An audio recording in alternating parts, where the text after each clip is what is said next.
Today we will be going over the AMT import template. There are a total of 6 tabs on this template. The first 3 are shaded purple, as these are just informational, and I'll point out as we go through these documents how these can come into play and be useful for you. The 3 tabs where you're actually going to be inputting your data are the location information, recurring charge, and options tab. On each of these, the first column is going to be the AMT key, and that is really how the AMT system is going to understand the association between the location, leases, and suites, and which should be kind of connected together, and the data points associated to those. So for example, this first AMT key is 2000_0305_101. And what that represents is the location code of 2000, the lease code of 0305, and then the suite ID or asset ID of 101. You'll also note that on each of these tabs, there's going to be some example information that's color-coded. We've got green, orange, blue, and purple. These represent different kinds of leases. So we'll try to help you understand the nuances of the different leases and what kind of information needs to be input on these particular tabs. The first row, the green row, is going to be probably the most basic. It's going to be a one-to-one lease, which means you essentially have one physical address with one suite that has one lease associated to it. So an example of this would be an office lease. So you're renting an office at a particular location, and it's just that office lease with the one suite. The next examples in orange are going to be where you might have one location with multiple leases and therefore multiple suites. So an example of this would be maybe you're a landlord and you have a physical property that has multiple suites, and let's say your building has, in this situation, 3 different suites, and each of those suites are leased. So you have one physical address of 236 Turner Street that has 3 different suites that are leased to 3 different tenants. So you'll see as we fill out the lease and suite information how that will come into play. This blue line is going to be an example of equipment data and also a one-to-one. So similar to our real estate office lease up here, this would be a one-to-one relationship for an equipment lease. So one lease with one asset, and in this case, it would be a copier. And then finally, we have our master lease agreement. So this would be if you have an equipment lease that has one overriding lease with maybe multiple assets attached to it. So what we're going to see is examples of one master lease with multiple vehicles associated. This will make sense as we, again, go through more of the tabs, but always use this as a reference so that you can understand what kind of leases you might have and therefore how you're going to be filling that information on our sheet.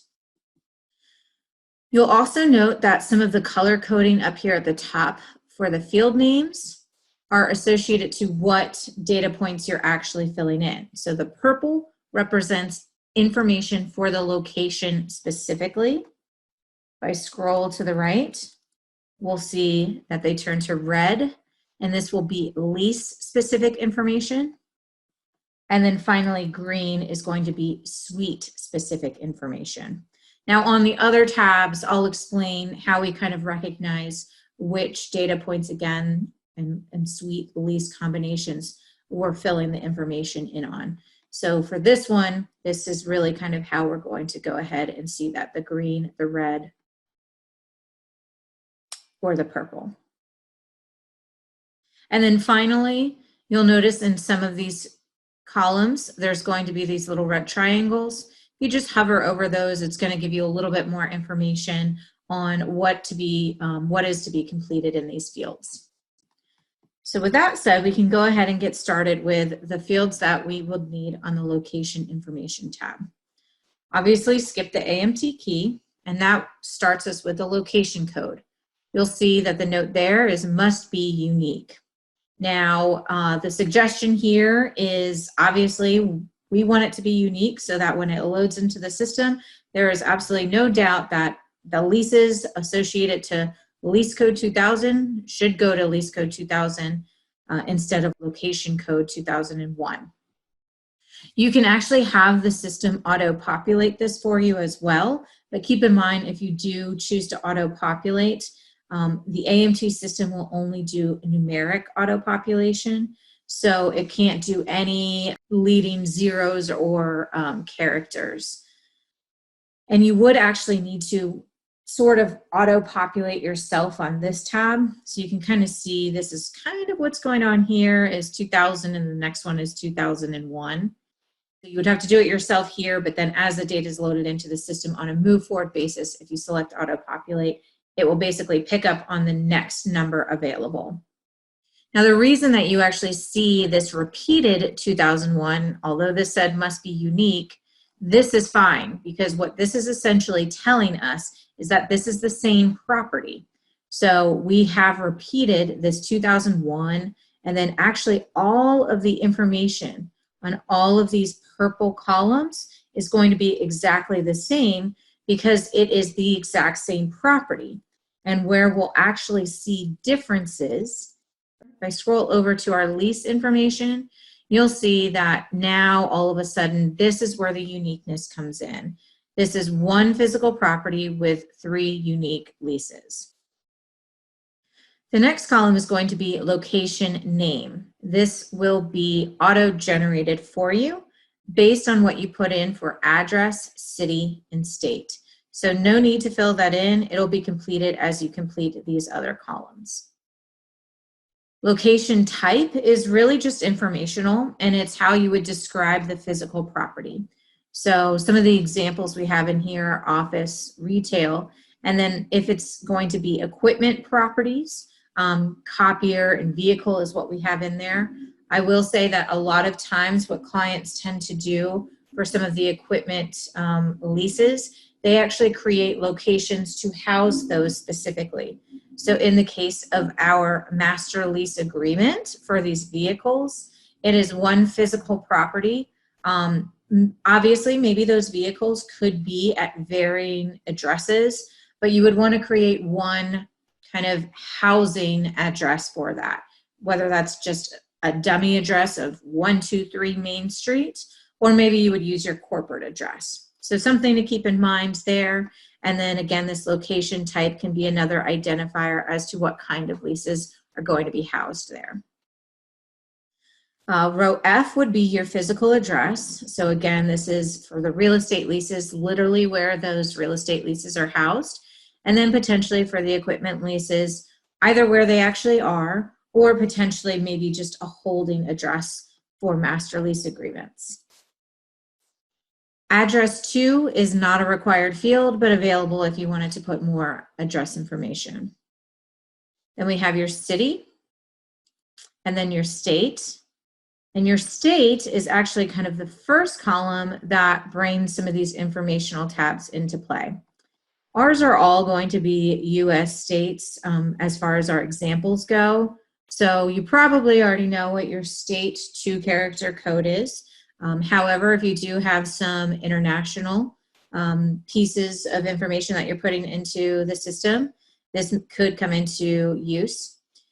If I go into the state codes tab, this is now where you can kind of see a lot of information.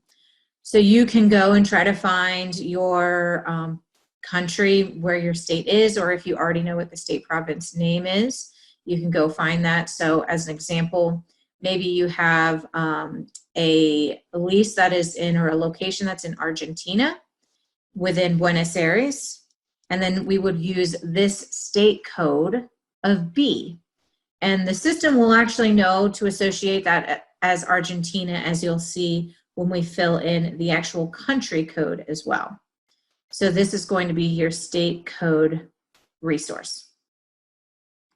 Next is your zip. This would be 5 digits for American zip, but it actually houses more. So for some of your international properties. Again, it could be a longer zip code, and it actually is alphanumeric as well. Then we have county. This again is not required, but again, if you wanted to fill the information in, you certainly could. And then country. This is another one of those fields where you can use our informational tabs to fill in the country code. So if we go into this one, and let's go find our Argentina, we now see that the country code for Argentina is AR.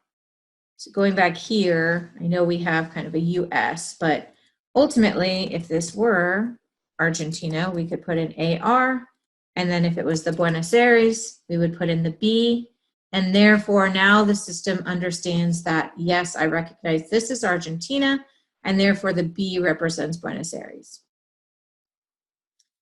The next field is going to be your location square footage. Now, this can get a little bit confusing because what we're trying to get to is, at a minimum, the total square footage of rentable lease space. So for this first one, there's only one lease at this particular location. So this 1,000 square feet could potentially represent just the 1,000 square feet that we are renting. That is not a problem. That will absolutely work.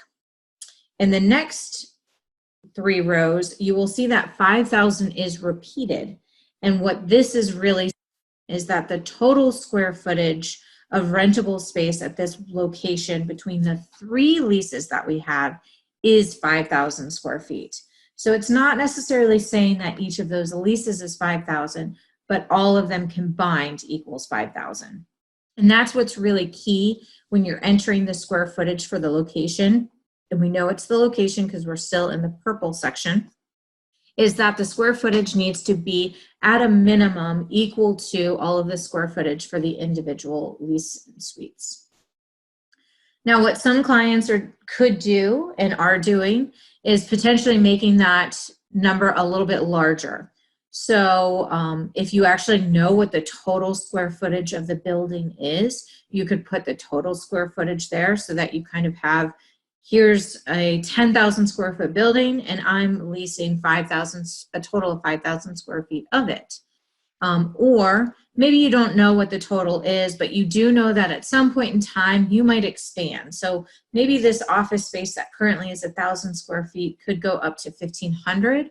You could have the ability to increase your square footage at the lease level if you bumped this number up a little bit here. So maybe if you know that it could potentially be 1,500, you could put that, or maybe even 2,000, just to give you some wiggle room. The zeros are because these are specifically for equipment leases.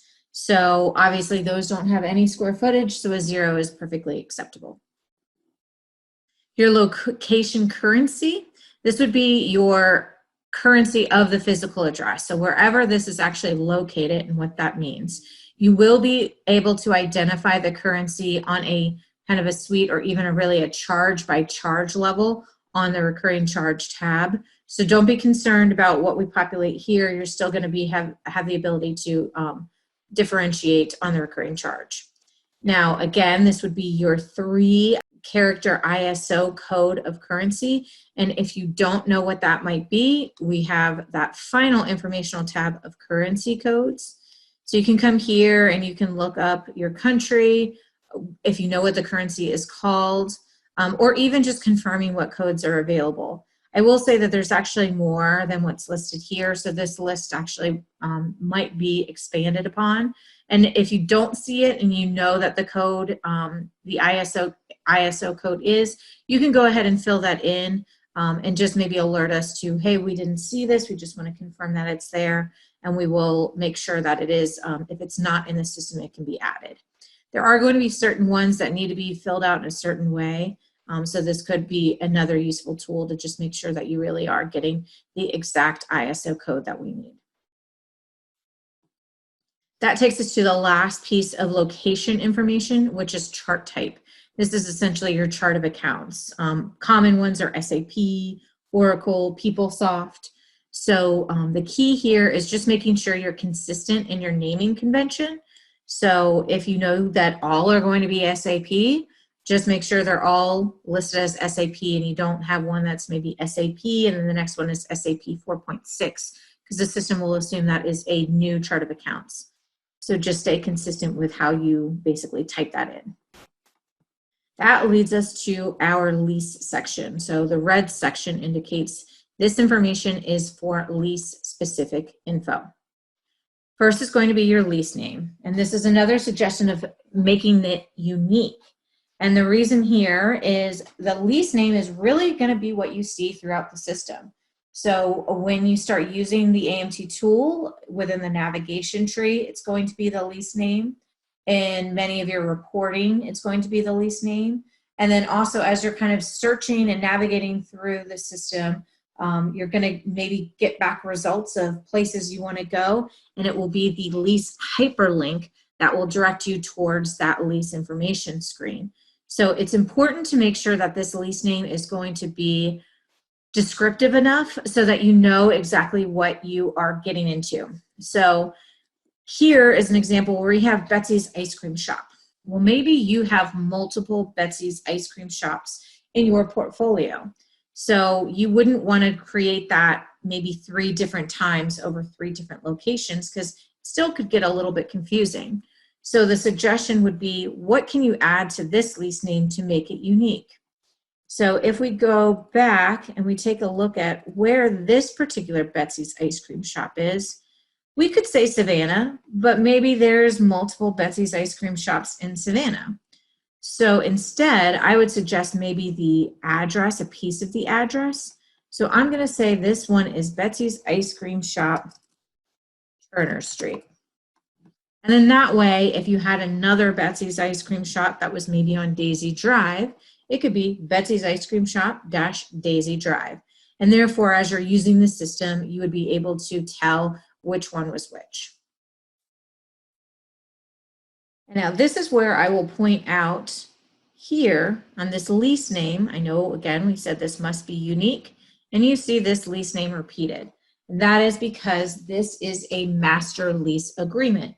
So similar to the orange line where that location name and code was repeated because it was the same location with 3 leases, this one now is the same lease that is going to have 3 individual assets. So again, this is our master lease agreement. So this lease is really going to be the shell for all of the individual assets that live at this particular lease. So that is why we can repeat this, because we are basically just repeating all of the information the exact same way, and we'll get the unique identifiers at the suite level. So now we have lease code, again, must be unique and can be auto-numbered. So very similar to the location code, but keep in mind, same goes for the lease code. We can't do any alphanumeric auto-numbering, so if you do choose that route, it would have to be just strictly the number. Next is contract type, and the only choices here are REC for real estate contract or EQP for equipment contract. Then we have lease type, and this is really just informational. So this is just a way that you can maybe run a report to see which leases are triple net versus which leases are maybe gross. Some other ideas are base year, but ultimately you can come up with this. It would just have to be how you describe your leases. And you just want to be careful, again, to stay consistent with how you name it. So for example, here, I wouldn't want to all of a sudden go ahead and call this gross, because now the system would think I actually have 2 different kinds of lease types that are essentially the same thing. Your current lease status is the next one, and the choices there are ACT for active and then MTM for month to month. Now, month-to-month leases, I will say when we get to the date section, which is coming up very soon, we want to be a little bit careful how we're going to put in the dates there, because if you do select a lease as month-to-month, what we can have done for you within the AMT system is that on a monthly basis, the system will actually push out the lease, suite, and recurring charge expiration dates for you, so that no one has to go in and manually push those out. So if you do have any of those, you would simply want to put MTM here. Lease billing type is going to be expense only. So that is the only option to fill in here. And that brings us to your lease begin date and lease expiration date. So a couple things to keep in mind for these, and that would be, as I mentioned, the month to month. So let's just pretend like this actually, let's do this first one. This first lease, we're going to have set up as a month-to-month lease. So right now we have the lease begin date is 1/1/2019, and the lease expiration is 12/31/2024. But ultimately, if we know that this is already a month-to-month lease, we don't want it to be that far out. And right now it is February 7th. So the date I'm actually going to fill in is 03/31/2020. And that allows the system to basically continue to push those dates out on a kind of a shorter pattern for you. So if we load this information into the system, what's going to happen on March 1st is it will actually push it out one additional month. So it's always going to be at least one period ahead of your current period. The reason for that is because if you are a customer, and some of our existing customers that are using AMT for AP, the system always has the next period to look forward to in order to say, yes, there is going to be a rent payment due. Obviously, as you're using the system, if you're not using AP, that's fine. It's always going to be set up that way. You would just want to go in and change your dates once the lease officially terminates, or if it's amended with new dates, you would just simply go in and adjust those dates and then adjust your status. The other thing to keep in mind with your dates is lease begin date should be the earlier of the possession date or the original commencement date. So that would be for your lease begin. And then lease expiration, it should only be your current term expiration. So if you have options with further out dates, do not put those here. Those will be captured specifically on the options tab. The last piece of information for leases is going to be asset type. So this is very similar to your location type, where some of these actually might be one and the same. We've got office, retail, copier, and vehicle. But maybe if you had multiple kinds of leases, another example that you could have maybe for this multiple leases within one location, maybe one's your retail lease and then one's a storage lease. That kind of goes with that. It's a separate lease contract from your retail, but it is for the purposes of the retail, but you could call this storage versus retail. Then finally, we have our green section, which is our suite section. So this is suite specific information. So first is your suite number or asset ID. So obviously for real estate leases, this is where you can put in your actual suite number if known. If not, you still need to give it some kind of coding that's going to be unique per property. So what you see here is, up here, location code and suite code, is basically we have a 101 and a 101. And I've kind of said this needs to be unique, but per property. And because these two suites reside at two different locations, I can repeat this 101. But here, and actually this is a mistake here that we'll fix, we cannot repeat the suite ID of 101 because the system then would assume, wait a minute, I don't know which to associate. You're saying that you have suite 101 that's 500 square feet and that has these specific dates, and then 101 with a different square footage and different dates. So that would be a problem. So essentially this one would just need to be changed to 102. You could even call it ABC or whatever is the identifier for that particular suite. For the equipment leases, you'll see these are a little bit more intricate IDs because most clients are going towards using a serial number or maybe a VIN number for vehicles, but some kind of unique identifier for those particular assets. And then next is going to be your floor number or description. So this is a field that absolutely can be repeated. So for real estate contracts, simply if you wanted to put in 01 or 02 if it's on the second floor, or even NA would be fine if you just didn't care to fill out the information. It is a required field, so we have to give it some kind of data point. So again, the suggestion would just be default to 01 for real estate or the actual floor number. And then for equipment, this is typically where most clients are housing equipment descriptions. So they're giving it, this is an F-150 pickup versus a Silverado. Then we have our suite rentable square footage. So this is where now we get into the details of the specific suite size versus the location size. So for this first row, this green row, this is our situation where it was a 1-to-1. We have 1,000 square feet for this particular lease, which matches our 1,000 square feet at this location because it's the only lease at this location. Whereas the next few lines, we have this particular suite. Suite 101 is 500 square feet. Suite 102 is 2,500 square feet. Suite 103 is 3,000 square feet. So these have individual sizes, and that totals 5,000 square feet, which is why, again, we are seeing over in our location square footage that 5,000 repeated. And then obviously for the equipment, again, no square footage, so we just input 0. And then finally, we have our space start and our space end dates. And what's important here is that space dates need to fall within lease dates. So they have to be equal to or less than our lease begin and our lease expiration. So for the most part, for your 1-to-1 scenarios, so again, this first row, our 1-to-1 office lease, they're probably going to be one and the same. Your lease begin date is going to be the same thing as your space start date. And then probably here as well, these are your own standalone leases, even though they all reside at the same location. Each of these lease dates correspond to their space start dates. Where you might start seeing the difference is down here at our MLA.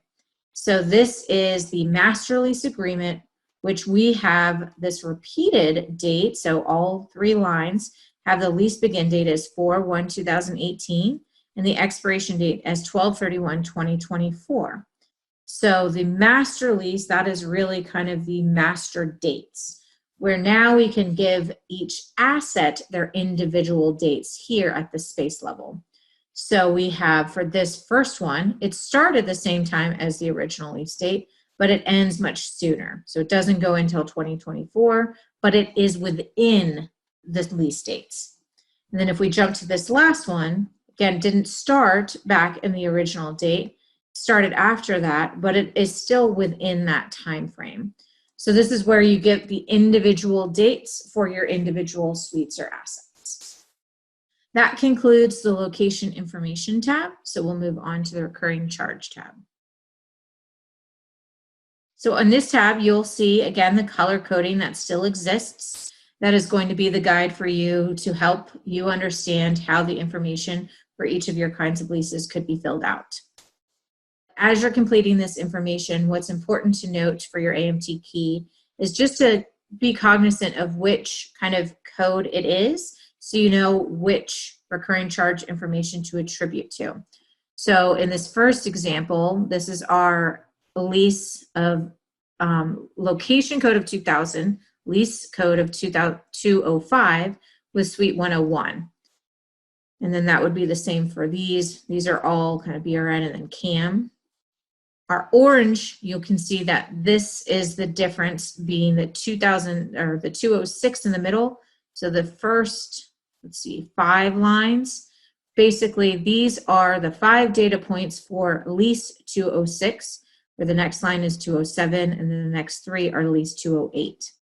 And then jumping down to our master lease, the first basically 2 sections are the same. So we've got 5001 and 502 because it's the same location and same lease for all 3 of those master lease suites. So what is different here is that last kind of data point. So the first 3 lines are for asset 217, then we have 462 and 226. So this is just really the guide, again, to make sure that you're putting the appropriate information in that corresponds to these particular leases or assets. So that takes us to recurring charge type. The choices here are base rent-RE for real estate, base rent-EQP for equipment, and then CAM fixed. So CAM fixed should really only be scenarios where you have truly known CAMs, whether they're flat or there is a fixed increased rate. It's also important to note that you want to only attribute one of the same charge type per lease suite combination. So what that means basically here in this first row, we'll use as the example. We have its location code 2000, lease 205, suite 101 with a base RE, and this is on a monthly basis. We don't want to then put in another row of the same lease and suite, same charge type, and then all of a sudden call it annual. The system wouldn't understand that because we've already established that base rent RE is a monthly charge type. So just keep that in mind that you can't repeat charge codes for the same lease suite combination. So the next field would be frequency, and this is actually where you're going to start seeing drop-down choices because there really are only certain choices that you can make. So for frequency, it's either annual, monthly, not applicable, one time, quarterly, and semi-annual. So you would basically choose the frequency that corresponds to how often am I paying this particular charge. Escalation type is another informational field and another drop-down. So the choices are fixed increase, CPI increase, no increase, percent increase, reconciliation, and variable. Lease term type is going to have two different choices, and those choices are on LCD and first of the month after. And the difference of those basically means, and really more so comes into play for any leases that might have some escalations. And first of the month after is essentially if a charge that increases not necessarily on your lease commencement date. So again, let's pretend I signed a lease today, it's February 7th. The next annual escalation, if I chose first of the month after, wouldn't be the following February 7th. It would actually be the following March 1st because that would be the first of the month after my lease commencement date. Alternatively, lease commencement date would truly be your lease commencement date. So it would be the following February 7th. Lease term defined, the choices here are going to be calendar year, fiscal year, and lease year. Now, where these become very important is especially if you have anything other than a monthly frequency. So let's kind of jump down to our quarterlies. If we say we have a quarterly payment based on the calendar year, that is simply telling the system that our quarter starts on January 1st. Now, a lease year would mean that it would really be based on whatever we've told the system our lease year is. So if our lease begin date was 2/1/2020, the system would assume that the calendar year would be start 2/1, so it would be February, March, then April, and then the quarters would continue after that. And then finally, fiscal year, this is if neither calendar year or lease year are really applicable. So in this situation, if it was a quarterly payment that did not start in January, so we should not consider the quarter starting January 1st, or maybe our lease year again is that February 1st, we don't want the system to consider that the first quarter either. It really is what we're calling a fiscal year, which we are identifying right here in this next column of 5/1/2020. Not to be confused with your kind of overall fiscal year, it's really just for this particular charge, and it's simply saying that we want the system to recognize that the quarter starts or should start on 5/1/2020 versus the lease year or the calendar year. So you can see over here where we've got our charges, it would assume the first quarter would be 5/1/2020, and then it would be 5 and 6, 7, and then so on and so forth for your next quarters. The next field is currency. So I did mention previously that this is where you can identify the specific currency for the charge itself. So this absolutely can differ from what you have selected at the location level, and it really should correspond to how you are paying this charge. So if you do select a currency here of USD, then the amount over in column O here should be in the USD amount. So just make sure that those two fields correspond to each other. Then next we have our effective date and our end date. And this, similar to how our space dates need to fall within lease dates that we mentioned on the previous tab, our charge dates also need to fall within those. So they don't necessarily need to encompass the whole date, they just need to fall within. So if your suite date is, let's just pretend this particular suite started 1/1/2018, that is fine as long as these dates are within that. So what this is telling us for this first line is that this particular base rent charge starts 1/1/2019 and goes until 12/31/2024 for a total of $2,000 a month. Now what you're going to see on the next, it's like about 6 lines of data, is we've got a lot of information repeated. So this is the same. We can see that middle value is the same and the end value is the same. So this is for the same lease suite combination and for the same charge. But what differs is these dates and amounts. And this is basically telling the system that I have a CAM charge that is going to have different amounts, whether they increase or decrease over time. And we're telling the system exactly when those changes in rental activity occur. So for this example, it would be from 1/1/2019 till 12/31/2019, it's $500. But then starting 1/1/2020 till 12/31/2020, it's $515. So this is basically establishing those rental escalations. What's important here is that there is no gap or overlap between these dates. So where this amount ends on 12/31/2019, the next one, because this is a recurring payment, would need to pick up exactly where this one left off. So in this case, 1/1/2020. Now our final column is your notes column. So this is where you can capture some details on the charge itself. And in this example, same example that we've been in, you'll see that some of these are blank. And the reason for that is the notes field is really only going to capture the first note that's populated.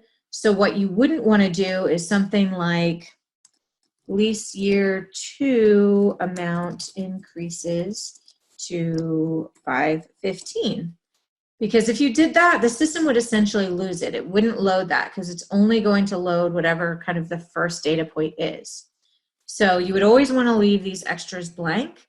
And if there is some piece of information based on these additional kind of escalations that you wanted to capture, it would really need to be in this first column. So this is where you could put something like lease year 1 amount is 500, lease year 2, 515, and so on and so forth. That concludes the recurring charge tab. So now we'll move on to the final tab of options.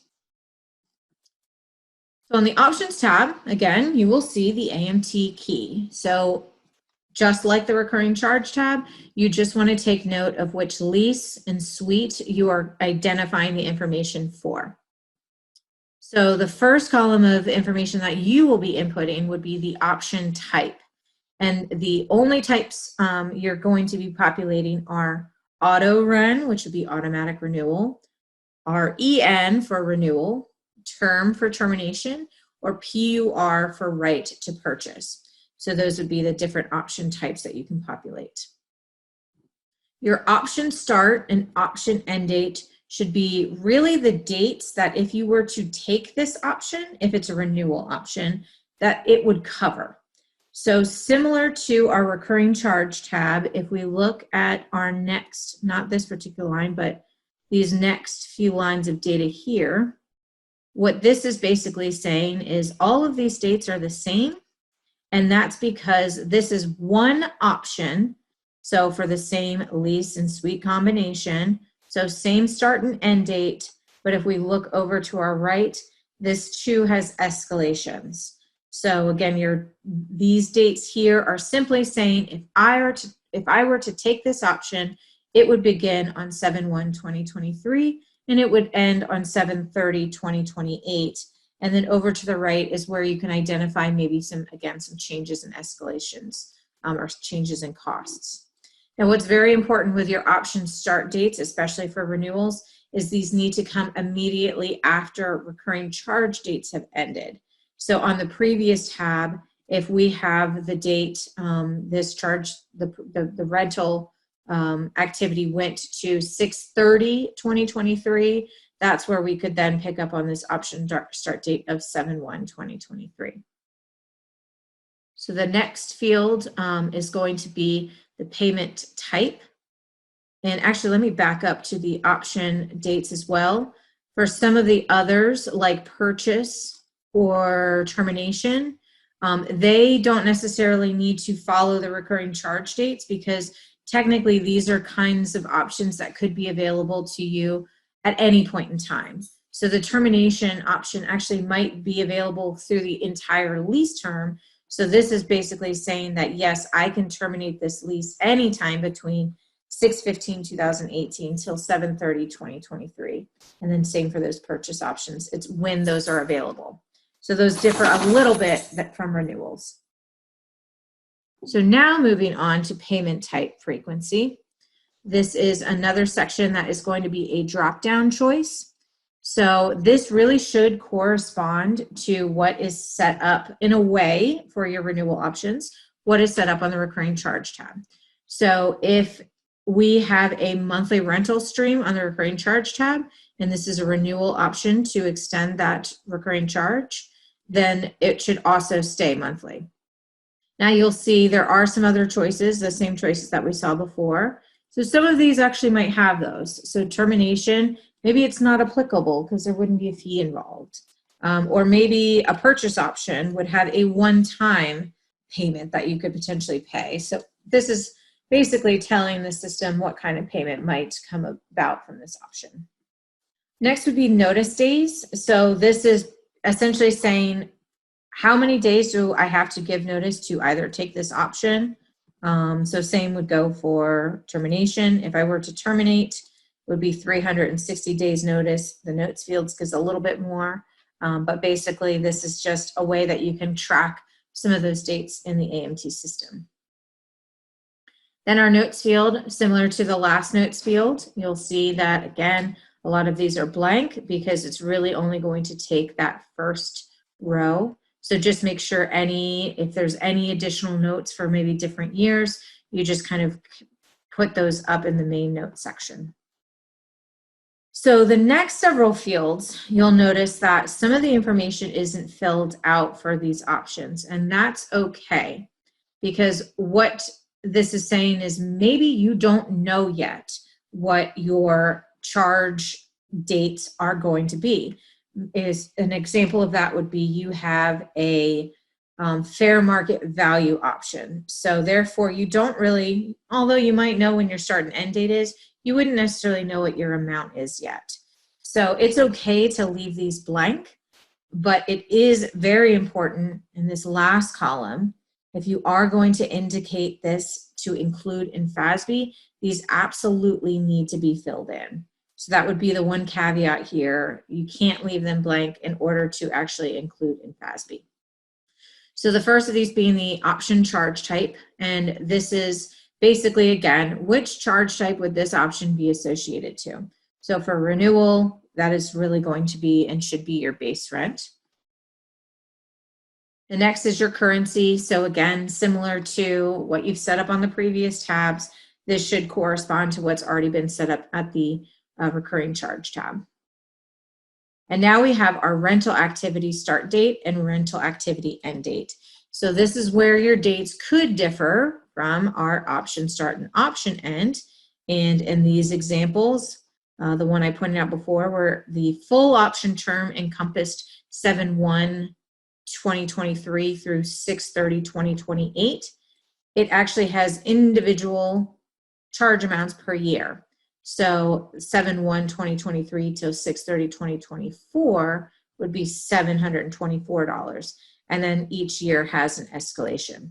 So these dates fall within these because it falls within the actual option dates. It's just identifying what the amounts are during that option. And then finally, this is the include in FASB. A 1 would be to include, a 0 would be to not. So again, just to reiterate, if you are intending to include, these additional fields would need to be populated. Otherwise, the system has no way of including, because those are important kind of least details that you would need for FASB. So that ultimately concludes the import template.